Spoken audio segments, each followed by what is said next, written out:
Everyone, Bernie here from Breathe and Bloom.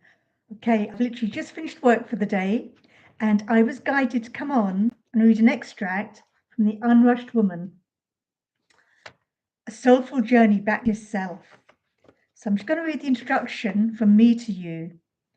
If you're anything like me, you've probably spent years trying to fit into boxes that never felt quite right. You've done what you're meant to do, played it safe and put everybody else first. And somewhere along the way, you lost bits of yourself.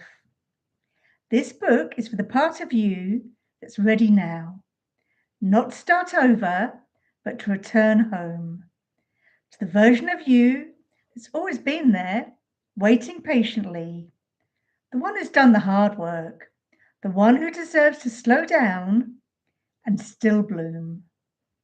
I didn't find my path until I was 52. And that's when I finally stopped waiting for permission, stopped asking, am I too late? And started saying, this is my time. So you haven't missed your moment. Your timing is perfect. This is not a race. This is your journey. Let's take a deep breath and let's begin. Gently, truthfully,